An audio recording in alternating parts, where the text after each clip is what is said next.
Just give a moment for everyone to do a quick introduction before we move forward.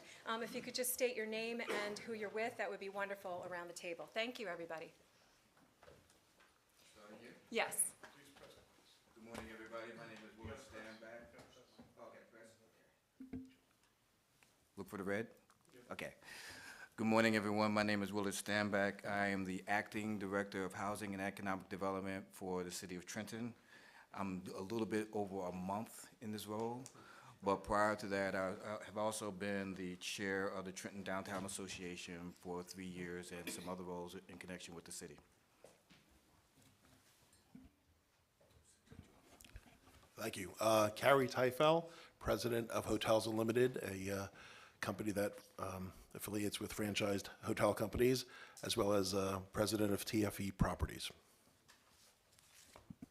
Good morning, everybody. My name is Marcus Banks. I work for Wyndham Hotels and Resorts located in Parsippany, New Jersey, and I handle government relations for the company. Tom Baber, I'm a Money Mailer, which is an advertising company franchisee, as well as an IHOP franchisee. Generally, IHOP needs less introduction. And I'm presently a principal and CEO of the company as well. I get the money mailers, Oh, thank you. and I do look through them before I recycle. I wish do you have that on video?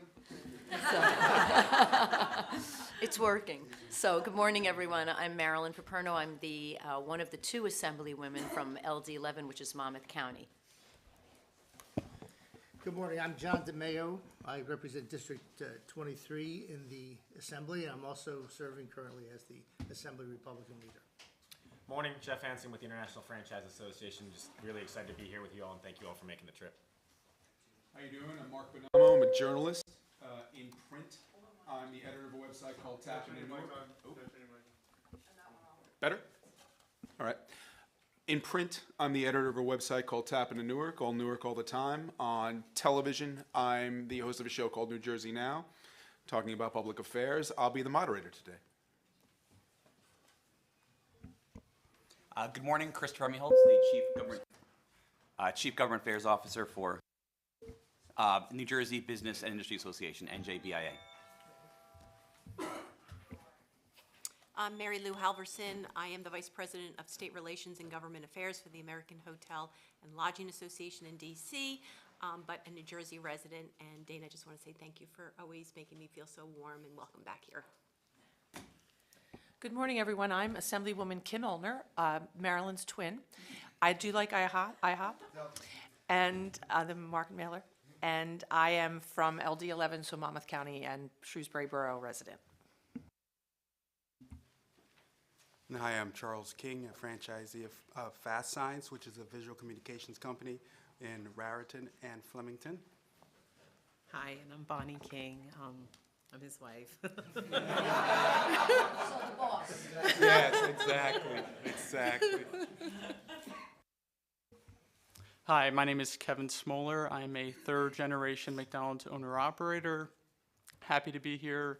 A little offended by the Dunkin' Donuts behind me, but... Hi, I'm Tom Bracken. I'm the president of the New Jersey State Chamber of Commerce.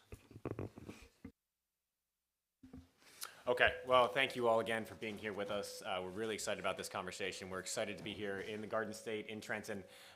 It's just we're looking forward to working our way a little bit, zigzagging across the state, beginning here. We have stops, a couple more this afternoon, then we'll be up in the Meadowlands area tomorrow, and then hopefully for those of us who are making our way back down 95 tomorrow afternoon, or Friday afternoon, hopefully all wrapped up by the evening time. But again, thank you guys for being here. We're excited about this. This is IFA's 10th, I believe, stop on our Open for Opportunities tour.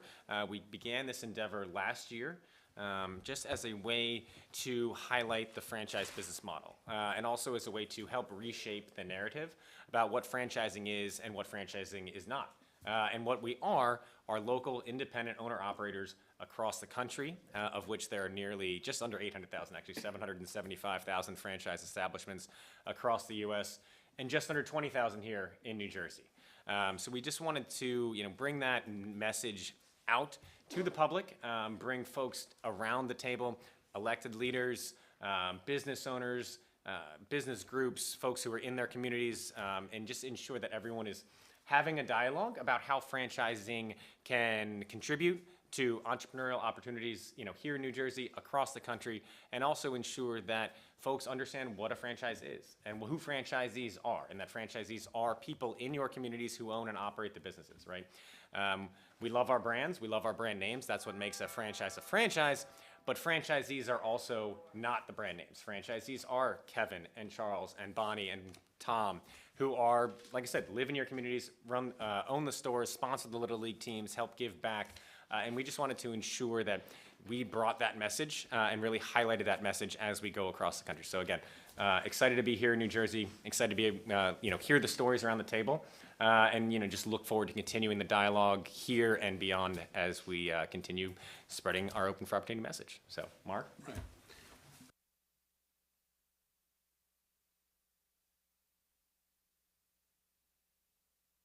Right. So, again, going around the table, something I know that we're all excited about is the fact the World Cup's coming to New York and New Jersey region. Not only is this going to be a great sporting event, and if any of you are soccer fans at all, this is the premier global sporting event. If you saw that final with Argentina and France, you know how good soccer can be, or football if you choose to call it that, right? So, having said that, $500 million is projected to be coming into this economy because of this event, right? The Meadowlands MetLife Stadium, 80,000 seating stadium, based on experience for the 1994 World Cup, at least had 7 matches and a semifinal. We're all hoping at least we're getting a semifinal, if not the final itself.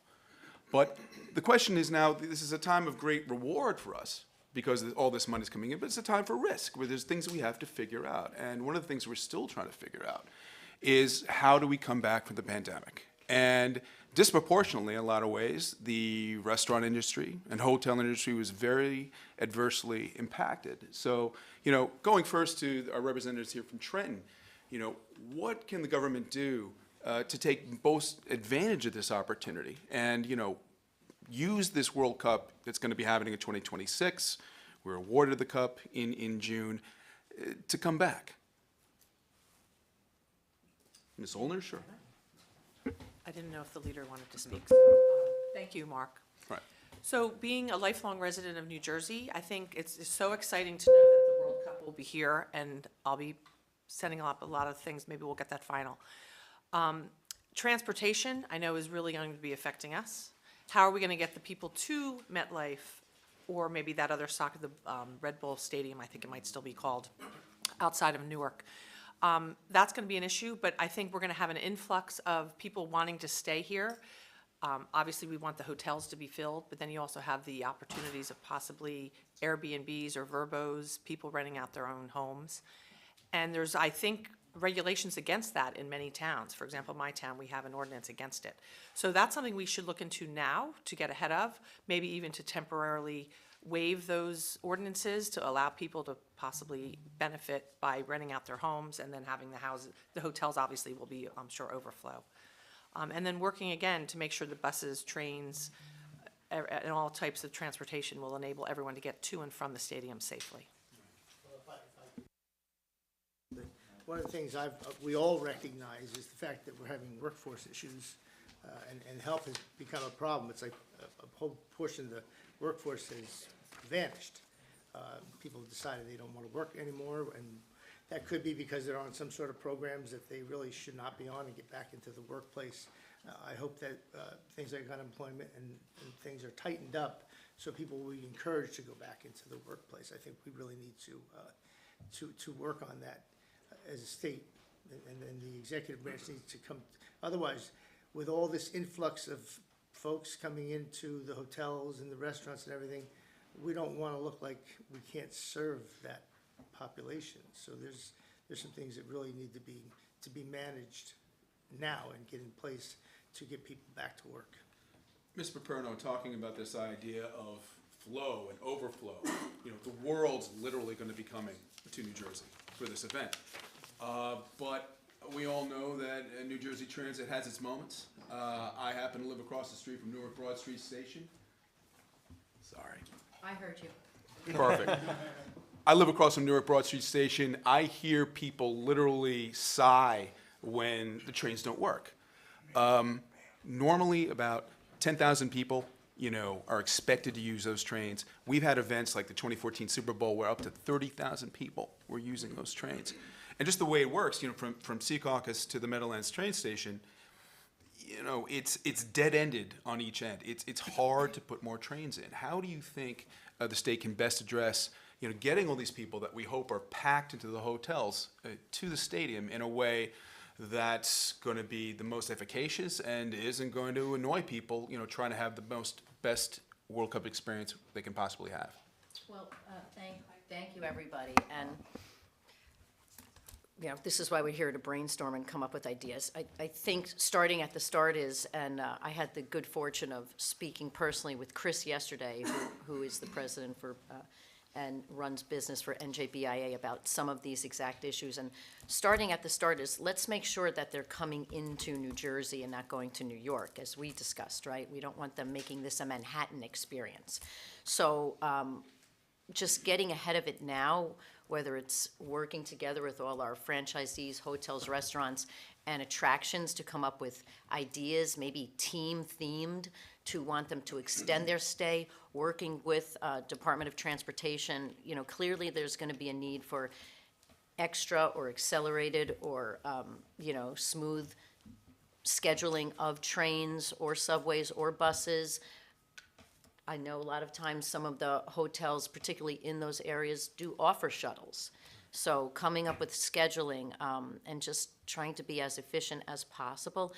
Again, getting ahead of it, having the conversation now so we're not scurrying 6 months or a year before the actual event to figure out, oh, geez, are there ways to set up transportation, whether it's shuttles, busing, subways, work with the rail stations on just creating, maybe it's incentivize purchase plans or tickets. With your rail ticket, you get this, stop at this restaurant, stay at this hotel, complimentary visit out to the American Dream Mall, down to Great Adventure, to the Jersey Shore, out to something, in maybe the Morris County area. Whatever we can do to try and package things to extend a stay, keep our visitors here in New Jersey, and then just make it as convenient as possible, where they feel like they're safe, it's clean, and it is efficient travel.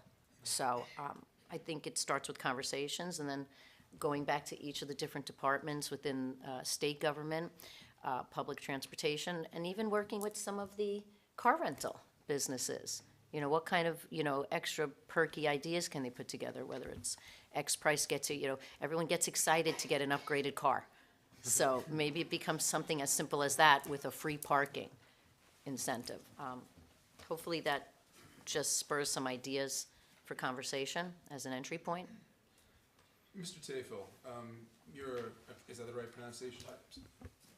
Yes, Teifel. Teifel. You speak to the panel a little bit about, what you went through during COVID in terms of how it affected your business, and how do you think all this influx of people, all this potential economic benefit from the World Cup could specifically help your business and businesses around you? Sure. Thank you. So as it relates to the pandemic, obviously, like many other businesses throughout the state and the country, the hotel hospitality business was affected tremendously and rather suddenly. Luckily, due to our affiliation with a number of franchise brands, we were able to get support, advice, find out what others were doing, what they were going through, and that enabled us to consider those factors and hopefully make intelligent decisions regarding what to do best for our properties. We ended up having several hotel brands that are near one another, so unfortunately we had to close 5 out of 11 hotels for a period of about 3 to 4 months, and we ramping up. We couldn't open them up all at the same time because it's easier to close than it is to open back up, as one can imagine. So we went through a lot, but luckily through the support of the franchise community, support of the federal government with the PPP programs and ERC, we were able to stay on our feet and prevail. And after closing for those couple months, we've never closed since, and things have been certainly a lot brighter. And we look forward to an even brighter future as things continue to return to hopefully somewhat of a pre-COVID normal. As it relates to the World Cup, clearly, obviously, all that business coming into the state, to the various business owners, the franchise community of hotels, restaurants, and the like, will hopefully benefit both in the short term for those coming in and experiencing a wonderful time coming to the World Cup, and then hopefully wanting to return to the state for all that it has to offer. So we view it as an opportunity to not only service the travelers that are coming in for the event, but also hopefully win their business for the future, and hopefully they'll return, whether it's to come to the Jersey Shore or for the other great things that New Jersey has to offer.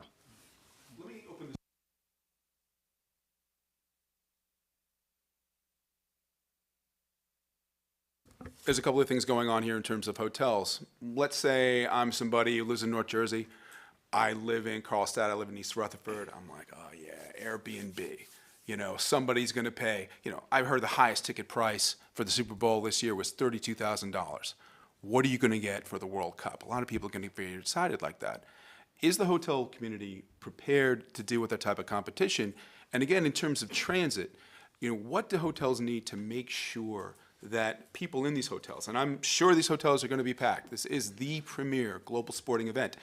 Is it going to take shuttle service? Is it going to take increased room for Uber in order to make sure the people get from their hotels, to the stadium so they can, again, enjoy the game, enjoy the match? Go ahead. Yeah, certainly.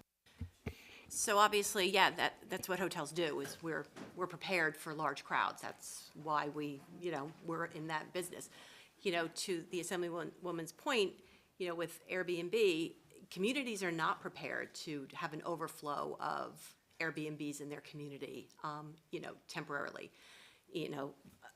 I understand that what this state needs, though, is to make it more business-friendly to open hotels and not make it such a high burden, because especially post-pandemic, there's a lot of need. We could keep people in New Jersey. They don't have to go to New York City. We don't have to see what we saw at the Super Bowl. But hotels are the ones that are prepared to handle shuttle, transportation, partnerships. They have marketing teams that can work with restaurants and different businesses and make sure that we are moving people around and people are having a safe experience. When they go into a hotel, there's a cleanliness factor, there's a safety factor that you're gonna get in a hotel.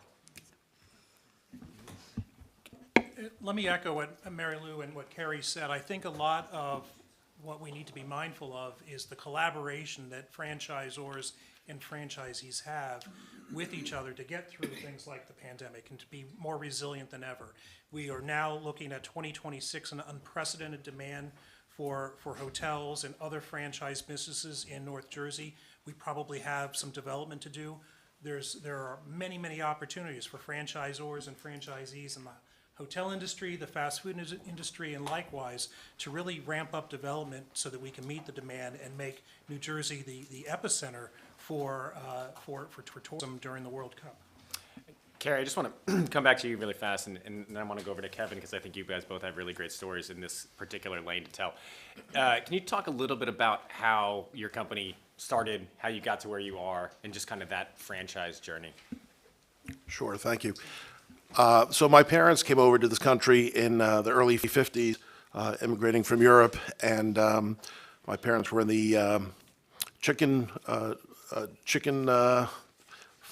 farming business and the egg wholesale business, and always had a lifelong passion and dream of entering the hotel business. They weren't schooled really beyond elementary school education, and so for them, having the ability to affiliate with a franchise that gave them the tools and the ability to create a construct for them to be able to open a business was invaluable. And so they built a Best Western in Lakewood Township in 1979. They added on 3 times and sold it in 1985 with plans to retire. Retirement was not in the cards. My father was an impatient person with not a lot of hobbies, so they started over again. And when they started and opened up the Ramada in Toms River, that was in 1990. That's when I joined the company, and my brother, who's an attorney who joined as well. We joined the company at that time, and for a number of years, we continued the path of joining the different franchise companies based on, we want to stay in New Jersey and we want to be hands-on and touch and feel all of our properties, so we couldn't have necessarily the same brands in the same markets, so we expanded our franchise opportunities with at this point 5 different franchise companies, and it gave us the tools to, again, compare and learn from each of them, and from there, over the years, we not only stayed with hotels, but we entered the multifamily business, self-storage, office, retail, pretty much every asset class we have generally in Central Jersey. And I would say it was really the makings of having the support and learning just business in general that gave us the independence and the tools to be able to branch out and continue growing our company, not necessarily with franchises, but with with a variety of real estate opportunities that came from the strength and learning opportunities that we got from affiliating with franchises. And Kevin, I know as a third generation owner in the McDonald's system, just interested to hear kind of the journey that your family has gone through with this business model. Sure, thanks for the question. So our company started in 1960 by my grandfather, Leo, who was living in Chicago and was actually approached by Ray Kroc, the founder of McDonald's, and said, hey, I have an opportunity for you. I think you should, hear me out. So my grandfather took a chance on the brand, moved his family to Bethlehem, Pennsylvania. Did not go very well the first few years before picking up his restaurant in Trenton, New Jersey. So it's National 295 in Ewing. And it really took off at that point. So my dad followed his footsteps, became an approved operator in 1990. My brother Keith and I are involved with the business now. We started as a crew person at 15 years old, worked our way up, went to college. After attending college, joined the family business. We both became approved in 2019. I also have a sister who's involved with the business. She is our people experience lead, and she makes sure that we have a caring culture in our organization and in the community. So she plays a very vital role. We now proudly own and operate 17 restaurants all along New Jersey, and we're proud to be McDonald's franchise owners and serve our community. Those are just 2 great stories. And that's part of why we're doing this, right? Is to ensure that folks hear Carrie's story, Kevin's story, because oftentimes it's, when you drive by a McDonald's, the first thing that folks think of, or not the first thing that people think, or the first thing that people think of is not always, I wonder if that's a 3rd generation family business.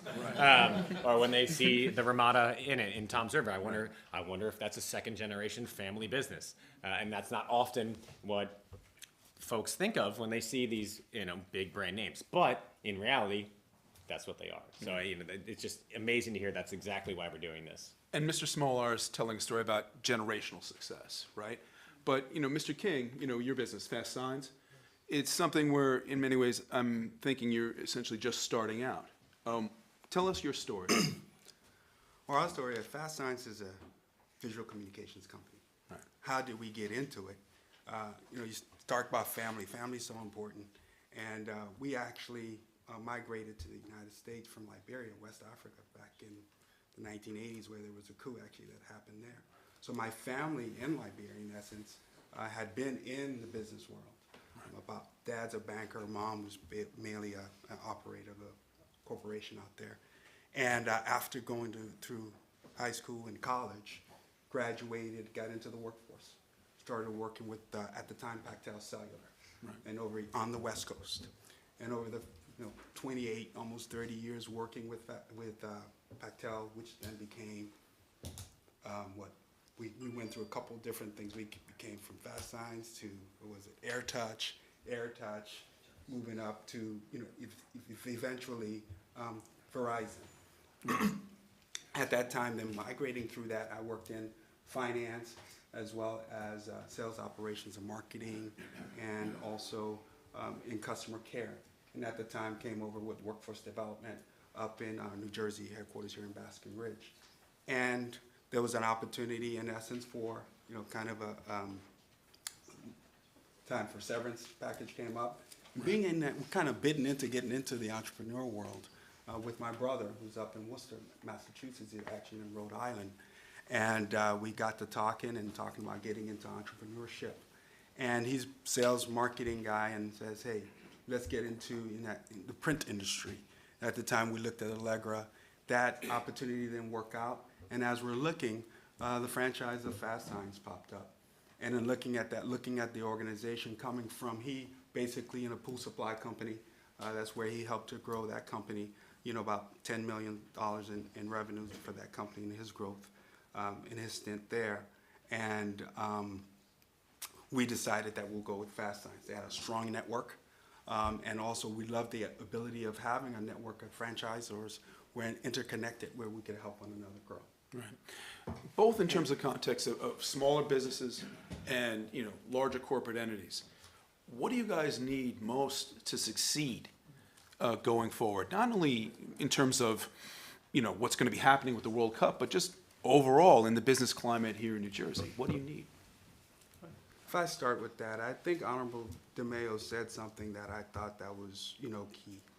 Getting the employment and the workforce back in the mindset. I think that's going to help us a lot, if we concentrate on getting the workforce there, because in order to attend to, the service in the community that's going to come and visit us, we've got to be prepared, and service is going to be number one in order to keep and attract those individuals. So I think we need to really, work in on with our employee base and getting them back. One of the struggles that we have come across, and I say when the pandemic hit, great opportunity what Fast Signs did. I mean, Catherine Monson got the network together. So there's over 700 locations with Fast Signs, 600 in the United States. She got all of us together on a weekly basis, and that's where we drew from the strength of that network, of that capabilities that they had at that level and spread throughout the company, basically. And we're able to touch from best practices that happened, across the world, and allowing various, each individual franchisees in different segments of the country, right? Being able to take a best practice that happened maybe in El Paso and bring that over in New Jersey or even in Massachusetts. So that was a great collaborative effort to come together, talk, keep them first what's going on, the State of the Union, what's happening, and then how we can, in essence, work and improve during this time. So I'll say, not to say too long, I mean, that, to me, those are kind of the key, being able to work from both worlds. The franchise, I think, gave us that opportunity to tap into the resources and be able to, in essence, enforce it locally. Mr. Baker, what do you need? I would say more things like this generally, right? When everyone understands franchising, it's just a business opportunity, right? I'm small, I have 2 IHOPs. Small, it's not a big enterprise. But it's a business opportunity. And when all of us are in the same space trying to understand it, what does the New Jersey legislator want, or legislator in the country? They want the country to thrive. They want opportunity for people. I think the U.S. government did a really nice job during PPP 1, 2, and ERC because everybody was communicating a ton, right? And because they did, they knew, and yeah, there were some abuses, but they knew what business owners needed and what they didn't need. So I need the opportunity to be good for me and for my employees. And when legislation is involved, we want it to be positive, and I like to use this word balance. When there's extreme in any way, it is totally useless to the conversation, right? We all want generally the same thing. We may disagree on how to get there. So when you look at things like, say, minimum wage, for example, right? I have no issue one way or the other with minimum wage, but we should all know what the consequences are, right? Our prices at IHOP have to go up when minimum wage goes up. And if we're all making that decision together, we say, hey, we think that's good because this is what will happen. I'm good with that. But when we're not communicating and we intentionally or unintentionally do things that create issues, we're making a mistake for all of us, right? And I think about the opportunity of people that have worked for us and what we moved on from, and people that are still with us. That's what I want, opportunity for everyone, right? And government can help with that quite a bit. So communication will get us there. I was going to ask the gentleman from Trenton. I'm sorry, sir, your name again? Mr. Stanback, so, many people are thinking, potentially as we get closer to the World Cup, well, this is a North Jersey thing, How do you get people, right? Not only in terms of the franchise community, but, the business community, smaller governments around the state. How do you attract people from Trenton to get up to North Jersey to go watch these games? Is it going to be a question of transit? Is it a question of interest? How do you spur that desire for people to get involved? Thank you for the question, but actually I'm going to flip it on you. So what I was thinking about as we were having this conversation was how do we get the people who are coming to the games to come down to Trenton? There you go. Okay. There you go. And one of the things that I was thinking about was that it was very surprising to me to be in this role to see how many people come to Trenton as an example because of historical aspects. Mm-hmm. And what I think we want to think about as a state is what are those types of experiences that are in different locations in the state. Make sure we bring the franchisors and franchisees and the other businesses and have them integrated with those experiences. Right. So one thing I think we're going to want to do in Trenton is make sure that people who are interested in our history, be it them from the country or from outside of the country, that we have the ability to say, come down and we can show you where we're Washington across to Delaware. We can talk about the battles of Trenton, because some of those people are going to go down to Philly. Right. We want to make sure we get them to stop off the train in Trenton for at least time enough to go to get something to eat. Yeah. Yes. Let's win the Battle of Trenton one more Right. time. Right. Yeah, exactly. Fair enough. So the other way, we have a very diverse demographic here. Right. In Trenton. So I don't think, to the extent that it's going to not be cost prohibitive, I don't think you're going to have any type of problem getting people who are here to go up to the games. Right. Mr. Bracken, one of the reasons why the Revolutionary War Army, the Continental Army, did well is because they knew the landscape. They knew what advantages they have. What kind of advantages do you think New Jersey has, not in terms of just the franchise community, but in terms of what's coming with the World Cup? How do we beat the evil empire? How do we beat New York? First of all, before I get into that, Mark, I have to say that Kevin doesn't know this, but when his grandfather came into Trenton to start his franchise, he came to my bank. I work for a bank on the street, and I actually worked on the loan that we made to his father to start the business. That's great. And that was the first franchise loan the bank I work for made, and it evolved into a situation where the franchise business became one of the most significant parts of our loan portfolio. Great people, great systems in place for the franchise owners, and we did a lot of work with franchise businesses, and all very successful. So all goes back to Kevin's grandfather, which I will never forget. Anyway, the answer to the question. I'm sorry? How old are you? Pardon me? I said, how old are you? I'm older than you think, John. I was a little boy. Pardon me? I was more than a little boy then, and I'm more than a little boy now. So the answer to your question, Mark, is I think the conversation here is great. The thing that we need to work on in New Jersey is we need a better image for our state. There was a point when New Jersey was top 10 in the country from a business standpoint. We were the place to go for businesses. Trenton makes, the world takes, all that good stuff. This was a great state. And over the years, for many, many reasons, and not to finger either party, we've just dropped little by little, and for many reasons. We need to turn that around. Somebody mentioned balance. There needs to be more balance. I mean, John knows this. There's been a great move by this governor to make this a fairer state. We need to make it a stronger state. Right. If we can get the fair and the stronger together, we got a great combination. We need to make it stronger. I think the governor in his State of the State address started to kick that off very nicely. He started to cheerlead for New Jersey, a great cheerleading speech. He made a statement about it's cool to be from New Jersey again, which I think is a great comment. Having been here for almost 60 years, it's a cool place, and now it's cool to be here and from here. So we need to work on that because it's going to help everybody, every franchise. And We are blessed in New Jersey probably with the greatest set of demographics and assets of any state in the country. But we rank anywhere from 48th to 50th in business competitiveness. That gap is enormous and it's deplorable. We need to close that gap, take advantage of our assets and our demographics, and we can. But we need better cooperation from the legislature, which we do get from John. And I think that's starting to happen. We feel that momentum changing. We feel the governor's momentum in that context changing. And we need to fan the flames and get it stronger. So we have a lot of upside here. And if we do it right, we can achieve that upside. It's going to help the World Cup. It's going to help all the franchisees, all the businesses.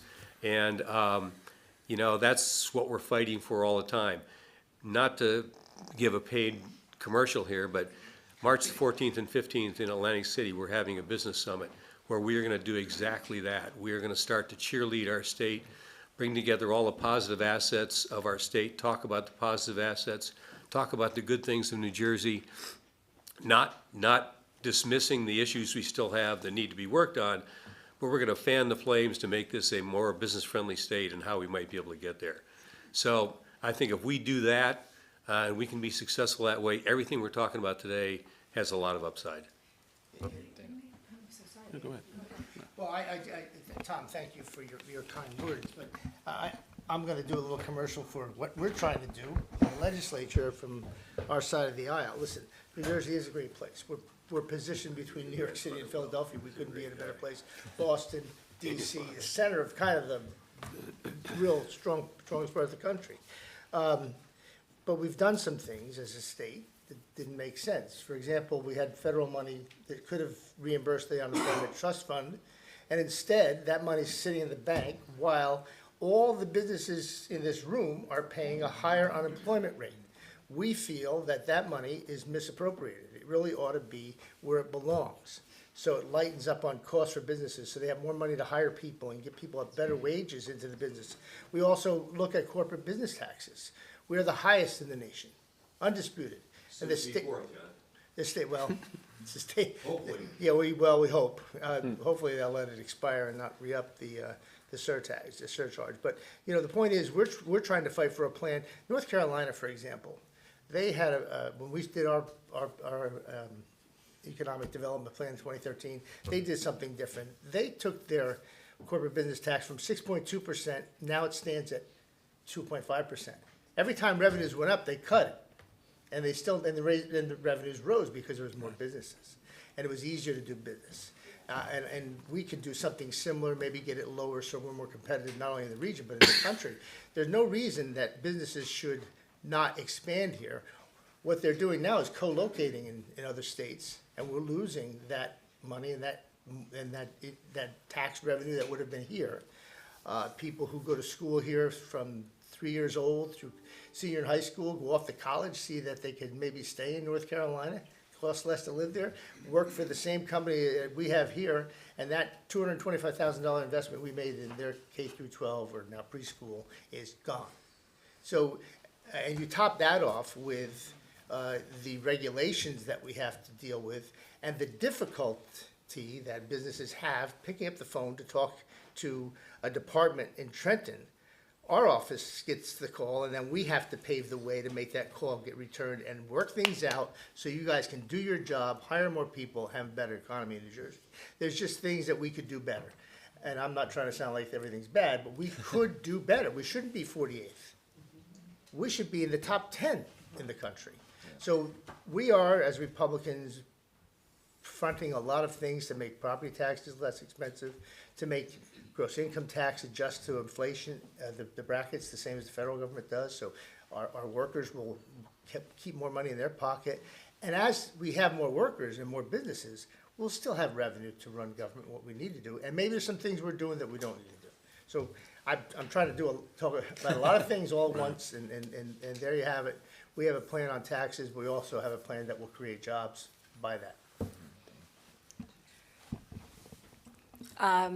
Having worked in tourism basically my whole life.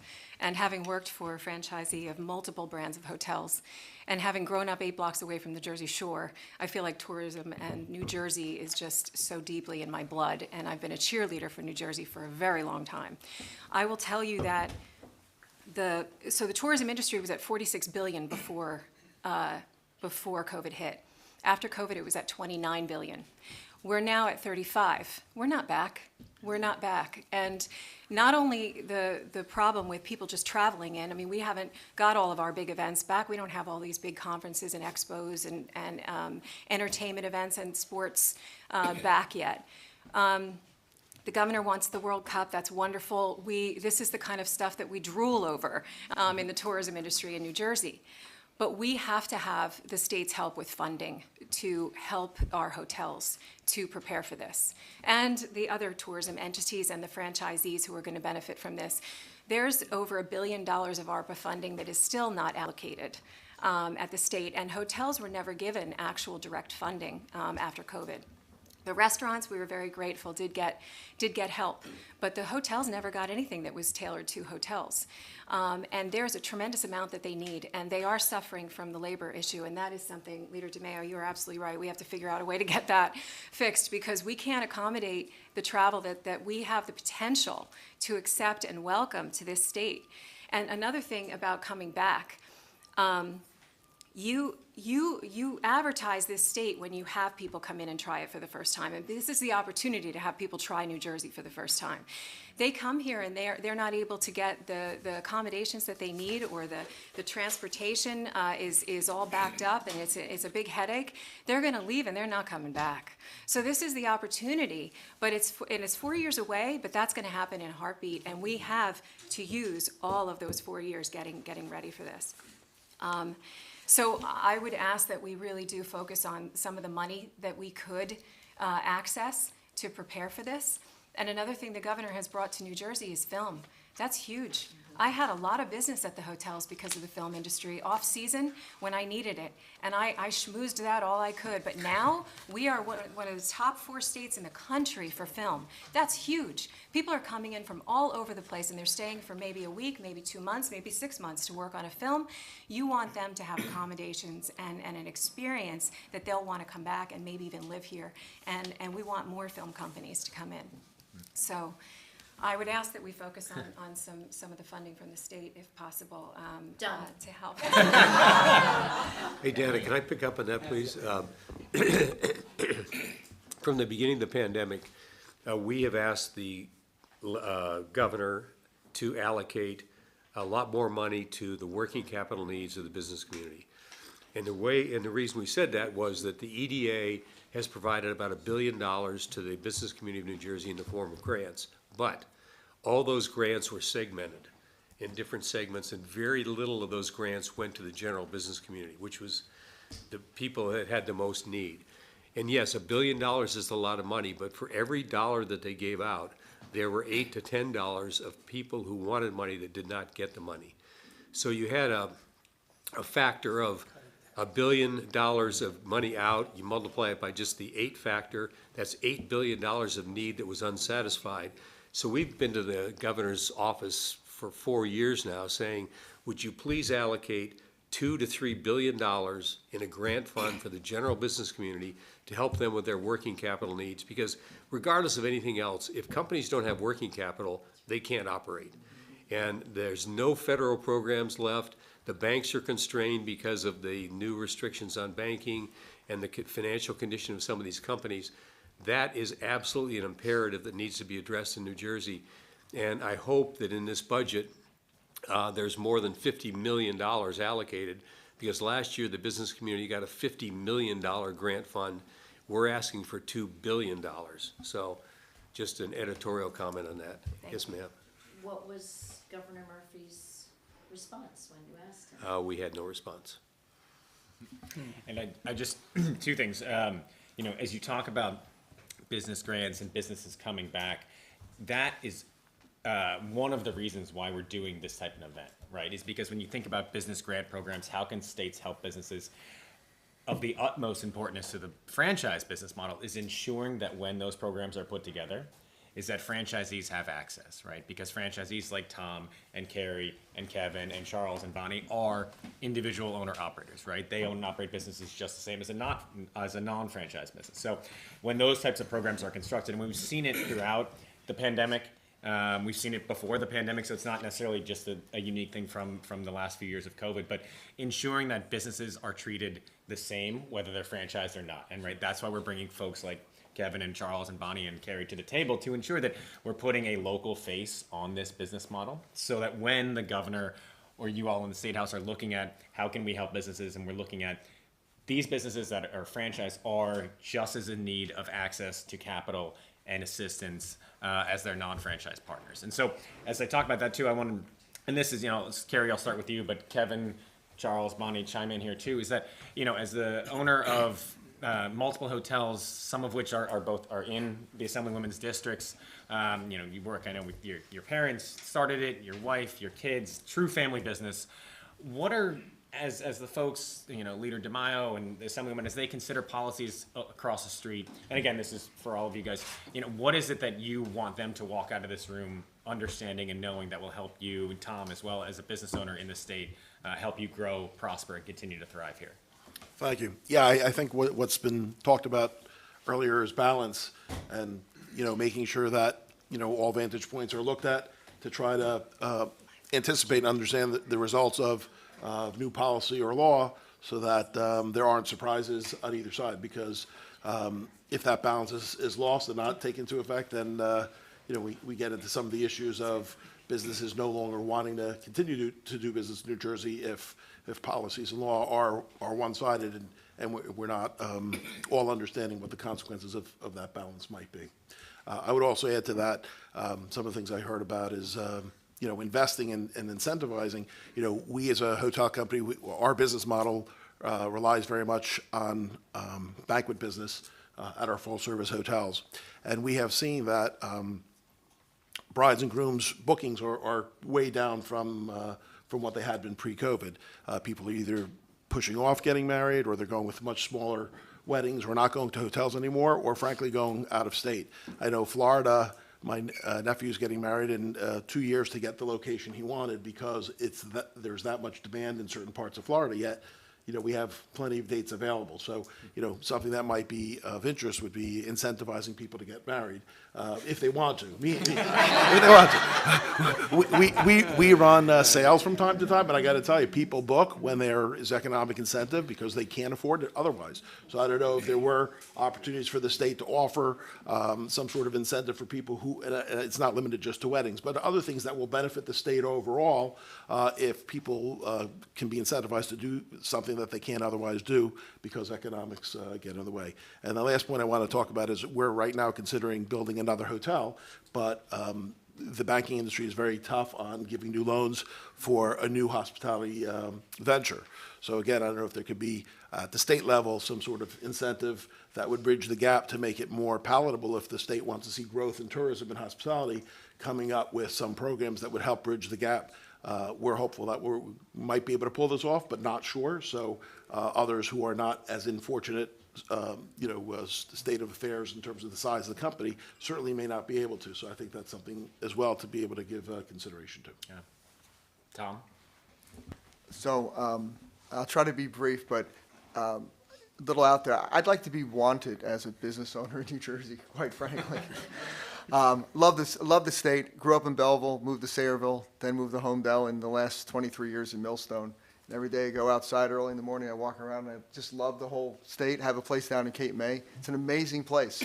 And I think we don't leverage the amazing place nearly as often as we'd like, because it's sometimes difficult, and I know it's unintentional, but from a legislative standpoint, it feels sometimes like you're unwanted, and you don't really feel, and there's lots of days my wife and I looking at each other and go, I think we got to leave here, and I go, no, we love it here, and we both do, but we want to feel wanted, right? We want to feel wanted too, as the minority party, trust us. So I love when we get together, we all acknowledge we have the same goals, right? We shouldn't demonize what's going on. The business owners can sometimes be demonized at times, and that's maybe a strong word. But we all have the same goal, and when we act in those ways, we get here. And I think business owners want to feel wanted. I think employees want to feel wanted. And we want a great state. Charles? What could help you from a legislative and policy perspective as a business owner here in the state? I mean, a lot of things have been voiced, regarding funding, working capital. And I just Mike, wanna- Charles, thank you. Yeah, so I think a lot has been said, funding, working capital. I mean, the big thing is, getting our employees, I just kind of go back and reiterate that, getting them back into the workforce with, from that standpoint, that's where the money's gonna come into the economy. That's the best place. I mean, again, Honorable DeMaio has mentioned that. If we pretty much are growing up here, we want to stay here, let's fund our employees through here. And as we put that into the businesses, in essence, we're also putting that into the community, because that helps us also as we're trying to counteract these raising prices. The only folks who are gonna buy are our employees as well. So, I'll just say that's the key place. That's really gonna help us. To follow up on the idea of the workforce, we get surges down the shore every summer for people getting extra jobs. The World Cup is going to provide us an opportunity for people to get extra jobs. But besides those surges, what do you think New Jersey business owners need, franchisees, small businessmen alike, for there to be staying power so that these jobs last going forward rather than these blips? Around the room. I hate to say it, but I really think as we put money into our employees, into the businesses, and our businesses are supporting each other, that's gonna spur the growth, from my perspective. That's gonna drive it, right? Because in essence, we're putting money into the economy, and we're in essence buying locally, and that's gonna help in the growth, my perspective. I think there's so many opportunities in the tourism, hospitality industry for career trajectories. And, Dana's organization, the Restaurant Hospitality Association, does a great job with education, whether it's through our national, like American Hotel and Lodge and the National Restaurant Association and all of our state partners. We have credentialed education programs that give people that upward trajectory, lets them stay because they see a career pathway. So when we make investments, you always hear that story of dishwasher to chef, you housekeeper to general manager. And when you can offer, and I'm gonna make a pitch for Dana, for some of that money to go to help support some of her, education foundation and what she's doing in that space, I think it's only gonna help, because then that gives all of these people around the table, employees, and it gives people a sense of accomplishment when they are seeing a pathway in the future and not having, nothing wrong with college, but, they don't have to do $100,000 in debt to get there. Mary Lou said, keyword career pathways there. It's wanted to plug the community colleges as a fantastic resource in our state, and they have a new career pathways program that's been funded by the state. Business community partners with them, and you want to see on-ramps and off-ramps for how to get into various careers, various sectors. Obviously, retail, hospitality, hotel, tourism is huge, big, giant part of our economy in the state, so it needs to be part of that. And the great thing about the community colleges is there's one within like 15, 20 minutes of everybody in the whole state. Great resource. They do all this training, basic skills training, customized training, and providing these opportunities that you wouldn't get elsewhere and employers can't get elsewhere. And we need to invest in that workforce. But the other thing about the workforce is we have to, and this is where the balance is a word that I love, and getting back to what Leader DeMaio and Tom were talking about is we have to get out of the way. One of the assets, we're talking about the assets, is hearing these stories, and hearing the stories of Charles and Kevin and Carrie and Tom and those family businesses and in their communities doing great things. The rich fabric of our franchises throughout the state, that's an asset. What do we need to do? We need to get out of the way of that asset and let it do its thing. And the way Tom and Carrie, I trust and I have full confidence, if they expand and do what they want, we will be ready to absorb any economic impact from the World Cup, and it'll flourish and be great. If we get in their way and we do labor mandates that make it harder to get the workforce that we want, economic mandates, things that take away our affordability, we have to let government invest and then back away, as opposed to put more mandates, more burdens, more regulations on them. And that's important to think about as we get closer. Dana, I just want to pause for a second, because I know we have another great story to tell here as well. Babish Patel is our immediate past chair of the association and a hotel owner himself. You want to stand up for that? Thank you, and this is a great conversation piece here. As Dana mentioned, I'm the immediate past chairman of the New Jersey Restaurant Lodging Association, also the past chairman of the Asian American Hotel Owners Association, so I know a few people around the room here. my story is similar to Terry's story. My parents immigrated from India, they moved to England, and then moved over here. In 1976, they bought a small property at McGuire Air Force Base, and then my dad slowly started building his small little empire, I would say, and bought 4 smaller independent properties. My last year in college, 1990, he had a stroke and wasn't able to take care of his properties, so I was about to drop out of school, and my mom's like, no, finish your last semester, and then come into the industry. So, second generation hotelier, and the industry fell into my lap. I wanted to go and work on Wall Street. I didn't want to do anything with the hotel because I saw what my parents did. They want nothing to do with that. And then slowly, I slowly started building our industry, our empire as well. So we started branching out to franchise hotels, and we've owned franchise hotels since I would say about 1996. We've built Ramadas, Days Inns, Hamptons, Hiltons, Comforts, so we've been across the franchise industry in the hotel segment. But as I heard many of you go around the room, I think there's 2 areas that we really need help in. Number one, we've got the World Cup coming in, but we need workforce, as the Assemblyman said. And number 2, as Dana mentioned, there's ARPA funding out there. Bring that back to the hotel industry. Yes, the restaurant industry got it, but the hotel industry didn't get it.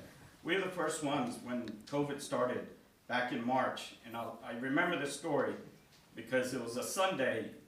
Mary Lou just came out of the hospital with her hip surgery, and she couldn't walk around. I said, Mary Lou, doors are shutting. What are we going to do? Restaurants are shutting. Hotel doors are shutting. What are we going to do? With her surgery, she jumped on the phone and she said, look, we can't shut these hotels, can't shut the restaurants. We were the first ones to open up our doors to the first responders. We were the first ones to open up our doors when the hospitals were filled, and we made certain floors COVID patient floors. We were the first ones to go out and give PPE equipment to first responders. What did we get in return? Nothing. We're still struggling from the pandemic. Many of our hotels still have eviction issues that we got to go through a court system. This has been a terrible, terrible industry the last couple of years. If I had to build or if I had to buy, I wouldn't buy in Jersey. I'd rather go to Delaware, I'd rather go to Pennsylvania, where they gave out funding from ARPA. I got a good amount of money from ARPA in Pennsylvania to keep my hotels going. Same in Delaware. Jersey didn't get anything. This is where we need your help. If we want the World Cup and other events like this to become a success, as many said, get rid of the regulations, help us with the funding, help us with the workforce program. We're doing a great job at the New Jersey Restaurant and Lodging Association with a Pro-Star program. I'm also working with the Cub Scouts and starting to introduce them into our industry, the hospitality industry. So we're trying to open up doors in different areas. We lost over 1 million people across the nation when the pandemic happened. They went to other industries. How do we get them back? That's what we really need to work on. And we're taking baby steps, but we need to do more than baby steps. So that's my story. Thank you, appreciate that. And so Marcus, I want to bring back to you a little bit as an iconic New Jersey franchise brand, because we've heard from franchisees around the tables, from some of the business organizations around the table, but from, like I said, a franchise brand based here in New Jersey, what's Wyndham and your perspective as how franchisees and franchisors can ensure that the business model and the state works for everybody, is equitable for everybody, and just puts that pathway to success forward? Yeah, I think we have to remember that, or look at from the perspective that franchising is one of the last gateways to the American dream, right? And all of our franchisees here have exemplified that through their stories, building businesses basically from scratch and developing very, very successful longevity, legacy businesses to pass down generationally. We look at our 24 brands and we look at them with an eye towards, we have a brand for every guest and a brand for every owner. So whether you're new to hospitality or a veteran to hospitality, franchisors and franchisees, again, I go back to what I said earlier on, collaborate. We work with each other to continue to build and develop a franchise base in our communities, franchise base that benefits the franchisee, benefits the franchisor, benefits the community directly and indirectly through all of the resources that are available, the opportunities that are available, provides optionality for consumers, provides optionality for individuals to build their careers, either as an entry-level career or building up through the organization, crossing over to other organizations. So again, it's just key to make sure that there is collaboration with franchisors, franchisees. We have such a great base that we can continue to develop and expand further on. One other point I wanted to raise is, we tend to be focused on the big events, which is good. We should be focused on the World Cup. We should be focused on seasonality from Memorial Day to Labor Day and the surge by the Jersey Shore. But we also need to think about every day. And the fact that, we're not quite to the level of pre-pandemic travel, but people are traveling. People are going out to eat. Sometimes 2, 3, 4 times a day they're going out to eat, right? We still have a need for franchise businesses. The community needs it. And again, we just need to continue to be focused not only on the long game of the World Cups and the big events like that, but also just day-to-day life and the demands that are upon us and the need for franchise businesses to continue to develop, grow, and flourish. Franchisees can be a really good venue for small business ownership. And Chris was talking about how certain factors get in the way. What do you think are the factors that most get in the way of that type of success for small business owners? And how can those problems and barriers be overcome? You, and then around the room, anybody? No problem. Basically, we're talking about things that get in the way, right? Franchisees, it's an opportunity for small business ownership. It's an opportunity to potentially live the American dream. But as I was saying before, Chris was talking about certain factors get in the way. What do you think are the greatest impediments to that type of success, and how can those impediments be overcome? I think one of the greatest impediments is just sometimes a lack of understanding, right? A lack of understanding of the franchise model and what it provides, not only for the franchisor and the franchisee, but for the community at large. So while I know earlier on we talked about everyone understands franchising, I personally am not so sure that everyone understands franchising. And I think that events like today have really brought to life the evolution of the franchise model. And so I think greater understanding, greater awareness, listening to each other. Again, I go back to my theme, collaboration. I can't impress upon enough the need for collaboration among business owners, franchise systems, and our legislature, right? State, federal, local elected officials to really understand the model and the benefits that it provides to the entire community. I'd just like to echo Marcus. Collaboration is probably the biggest component, because in my case, we're in the restaurants, we're working shoulder to shoulder with our employees, so we know what it takes to run a successful business. We know what our people want, and it's about collaboration when it comes down to it. Right. Go ahead. No, I was just saying, we've got a few minutes left here, so I want to ensure, maybe just do a round robin, kind of around the table, right? What are parting thoughts, closing thoughts? What do you want to leave, everybody here with, as we can hopefully in an effort to also continue the dialogue here in New Jersey and beyond, but just wanted to ensure that everyone has a couple seconds to, parting thoughts. You can start down here. Thank you. So my parting thought would be from a Trenton perspective that Trenton is open for business. We are going to be trying to do the best we can to support the franchisees that are here. We have some programs ourselves from the state in terms of helping with workforce, helping with facades and things like that. So what we're hoping is to try to build that up, knowing that we're a little bit constrained because we have approximately 60-some-odd% of our employees who will be your customers work for the state. And at this point, we have a situation where they're not all back in the offices. So that's going to be a little challenge that we're going to have to face ourselves as we go forward and we get beyond the pandemic. Thank you. I would just say that to recognize that, and it's been said before, but I think it should be said from a franchisee's perspective, that when you have policies and laws being considered, just realize that the name Marriott, Hilton, Wyndham, whoever are the franchisors, but the effects of changes in law or policy affect generally the franchisees, who are the ones who are saddled with the new laws or policies. And I'd also just add, again, being a member of 5 different franchisor brands, that they are all different than one another. And sometimes you have people from the franchise community complaining something's not fair, a policy, or the way a franchisor is treating them. There are options in generally all franchise models. So people may complain because they don't like an action that was taken, but if you don't like it, you could always sign with a different franchisor. So there's competition within the franchise community, and if they don't act appropriately and smart, they'll lose franchisees. So I think, less emphasis on trying to make sure franchisors are doing the right thing and know that it's a competitive industry and franchisees do have choices when they're signing up with a particular franchisor.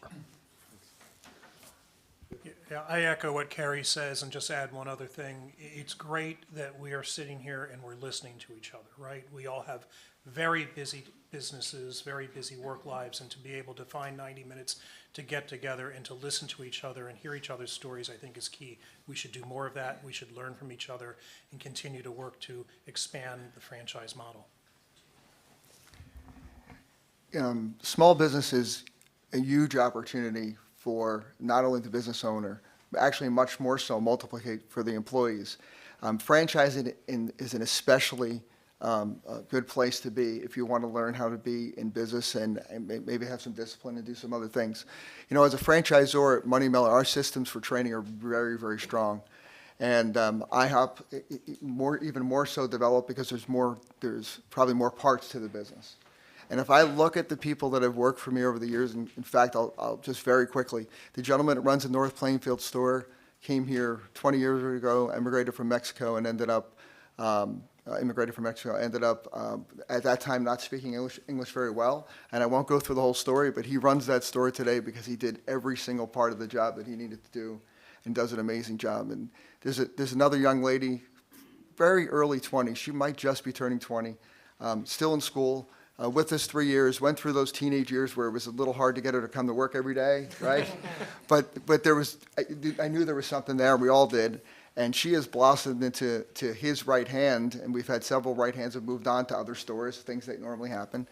There's no question she'll run stores or multiple stores, but my guess is she'll own stores. And and there's just nowhere else where you can get that level of education so quickly if you want it. And again, small business, I'm a huge fan. I think franchising, the systems accelerate that in a significant way, and it's just fun for me to see it. Yeah. It's wonderful, and the return on investment that you get as a person from franchisees' business is you can see your own effort and commitment, and you can see the end goal, whereas it's not so simple sometimes in other businesses. I've had my own personal experience. I helped launch group fitness for Eric Casaberry, who created Retro. So love the model, and I saw the success of it, of just every day. It was the neighbors, it was local residents that were working at the gym and moving up the ladder. So I really do appreciate the whole concept. Just some things that I'd love to be able to follow up with this group on, and thank you for organizing this, but I do think it's important, and I have 3,000 notes, and my handwriting's horrifically horrible, but just from my own brain, World Cup is amazing. It's 4 years away. In my mind, we need to be collaborating and talking, whether it's with tourism or Chamber of Commerce. There should be weekly, monthly, and maybe, I'm sure everybody does that on their own, in their own little universe of, with IHOP, we're doing Strawberry Saturday, pancake, day, whatever it is.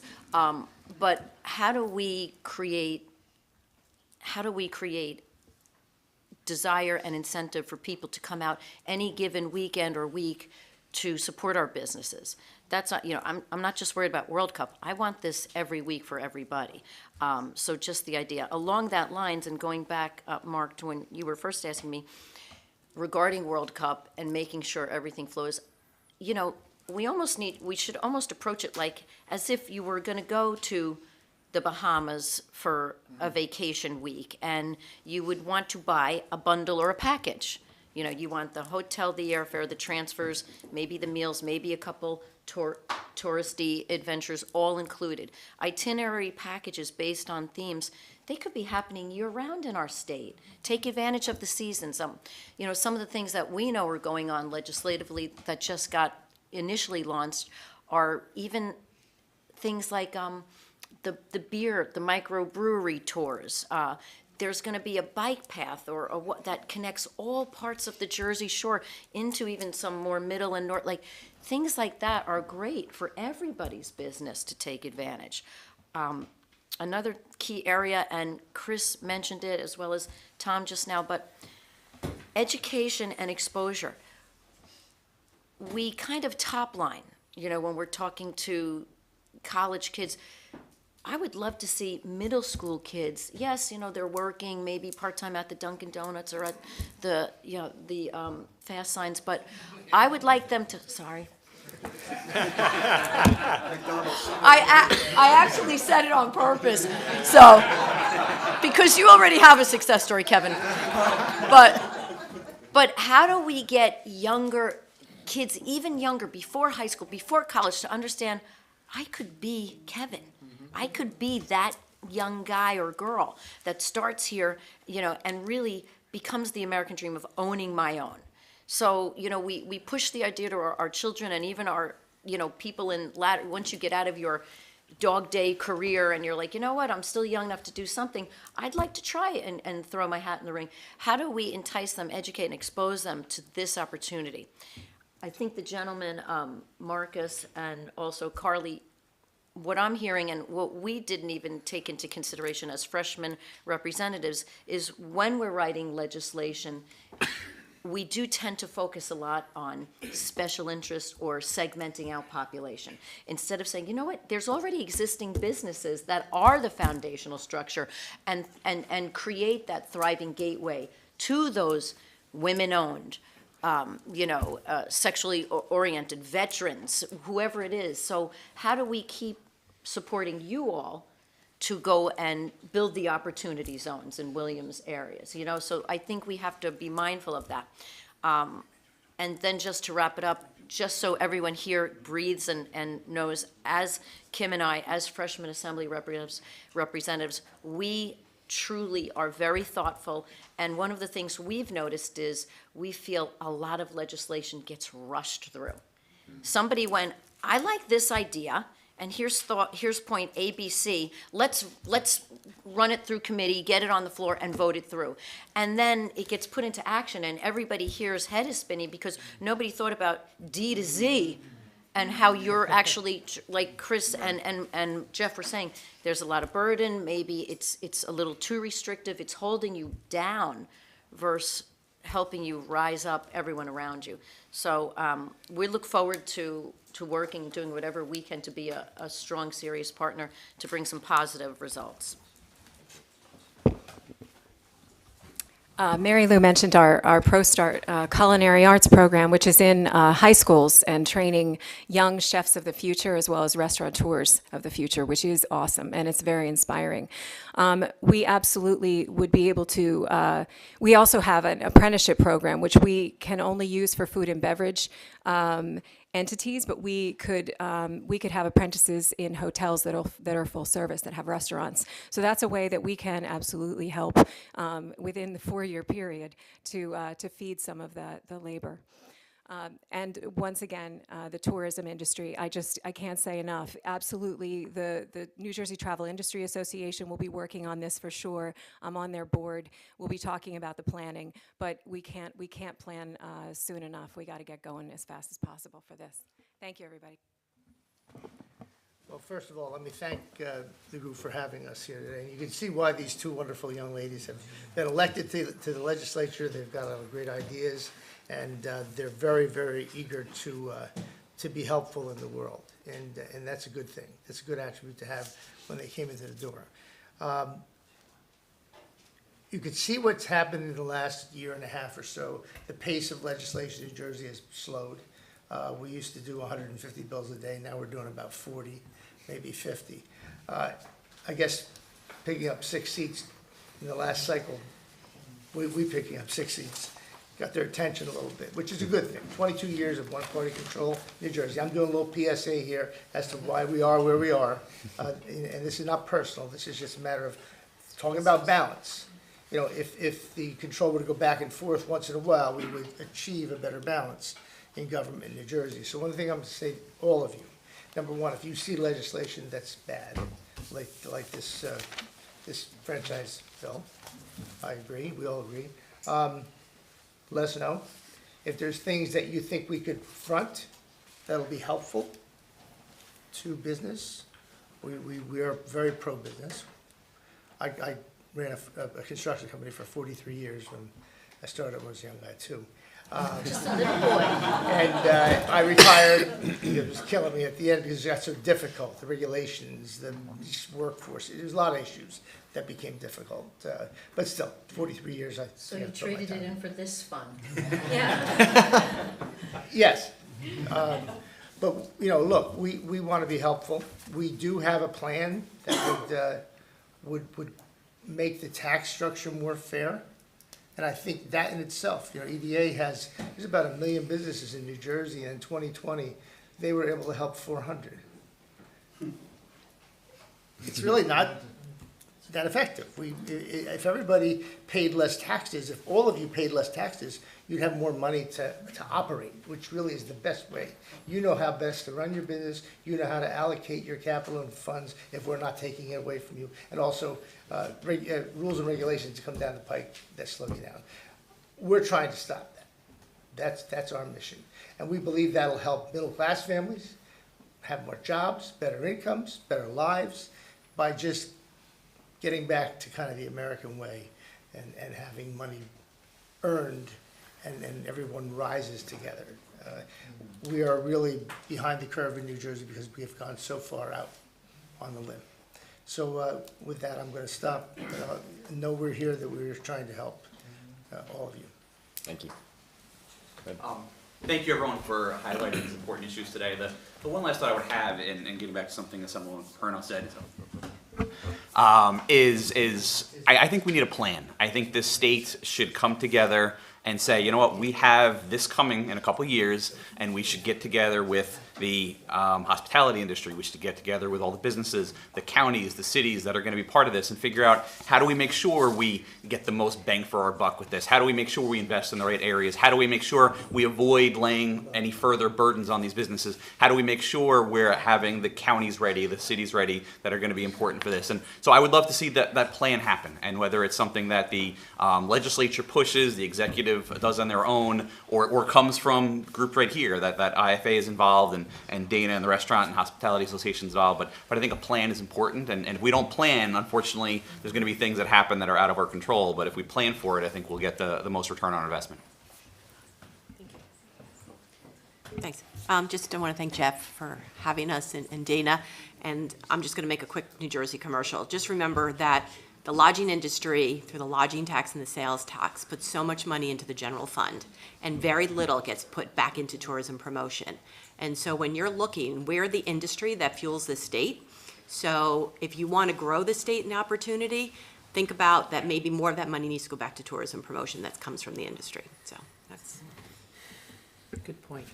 Thank you all for having me here. It's been an education. Marcus mentioned, about educating people. I'm a freshman legislator. I've learned so much in the last year and change about what it takes to run the state and what really affects people. I've had my head down, I want to retire here. I want to have the money to be able to afford to retire here. I want my children to stay in the state. And it's looking like we might not be able to. So Tom said, we all have the same dream. We want to be able to retire in our home or in a nice, assisted living home maybe, but have our grandkids come and go to IHOP on every Sunday after Mass and McDonald's. But that's the thing. It's like, what are we doing to ourselves? So we, the legislators, and again, freshmen, we're doing everybody a disservice. The residents, the franchisees, every person. It's great that Netflix is coming to our county. We're thrilled. So that's going to help open up the opportunities to so many more franchisees, people who have the American dream. And education. I remember the life lessons I learned being 15 years old working for this horrible boss. But she's one of my favorite people because of what I learned from her and teaching me. So I'm the person I am, partly because of working. I don't know what high school kids do anymore. No one seems to have a job. So we need to incentivize these kids or the parents to be like, get off the couch and go work. But we'll start listening and learning, and things like this are so important. And don't lose your voices. Everybody in the legislature has a phone number, as does the governor. So voices count, and don't stop. Again, I think I'll just start off by saying thank you. This is really a great, I've had a great time and opportunity listening, hearing everyone. It's coming out of corporate America, getting into small businesses and being at the front line has really been an eye-opener. And I think that what's been said that really settles with me right now, collaboration is really key. And I think the follow-up and really executing, right, getting into the communities and making things happen. And so I think I just want to say with that as businesses grow, you know, I think we will go from 48 to top 10, okay? And we've got an opportunity to do that. And as businesses grow, just remember, Fast Science is here to help you make your statement. That's pretty good. That's pretty good. All right. Hi, can you guys hear me? Yeah. I just thank you guys for the opportunity. It's been quite a eye-opening experience to be a small business. I grew up in New Jersey as a kid or whatever, and I went to school here, and I married and moved to California and Arizona. And in the process of all of that, I was hesitant to move back to New Jersey because of the taxes and everything when Charles said we're moving to New Jersey, though most of our family's here. But I've grown quite a bit from learning and being a part of the whole small business, atmosphere and everything. But I hope that as a state that we will excel in, I agree with what Chris is saying, in being prepared, because we're talking about it, but we should already have what our catchphrase is for the World Cup. We should already have all of those things kind of already in place. Because if you talk, you get, you can get places, but you really don't excel. And I think that just the opportunity to come and to meet with other franchisees and stuff, and knowing that there's opportunities for us to be a part of that, to make the state excel, to know that we can make New Jersey Transit better, to know that those things are possible, because as long as we're willing to change and be willing to change a little bit in New Jersey. I mean, like I said, I lived in different states, and I find that that it's always helpful to think outside the box a little bit and then bring it in to our values. I hadn't been down here in years, and I came down and I was telling my husband, I said, you know what? I love history. So when I homeschooled my kids, every state we went to, we did history, including New Jersey.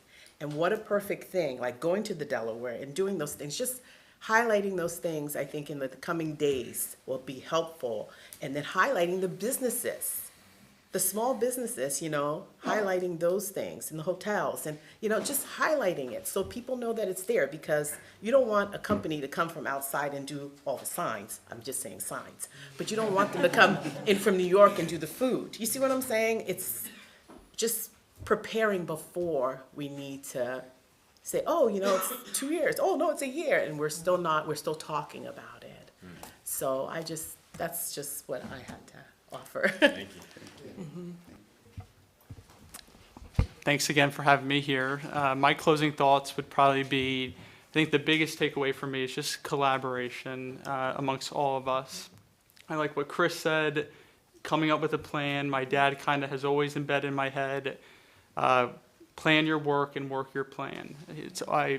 It's ingrained in my brain from him saying that so much, so I like that. And I like what Mark has said about just educating people more on franchisor versus franchisee. A franchisee is a small business owner. It's, it's not the Arches for us. It's my brother, my dad, and I. So just continue educating that. One last thought that I would give is, we talked about a lot of the issues we need to address in New Jersey. One of the issues is the overregulation of business that has creeped in over the years. And I would just plant a seed here that under the Christie administration, we had an organization called the Red Tape Commission, which got together and reduced the overregulated permitting issues, et cetera, and also addressed some of the home rule stuff very effectively and got a lot of the overregulation off the table to streamline business in New Jersey. Murphy administration came along, the legislature proposed a redo of that called the Gear Commission, which passed the Assembly and the Senate unanimously, went to the governor's desk, it was vetoed. So my suggestion is for the legislature to readdress the Gear Commission, get it back on the table to help regulate all this overregulation that's creeped in over the years. It worked well in the Christie administration, it'll work even better right now, but it's got to be reintroduced and passed. Thank you. Thank you all. I have a few things left on my schedule today, but I think first and foremost, I'm going to go out and I'm going to get a sign.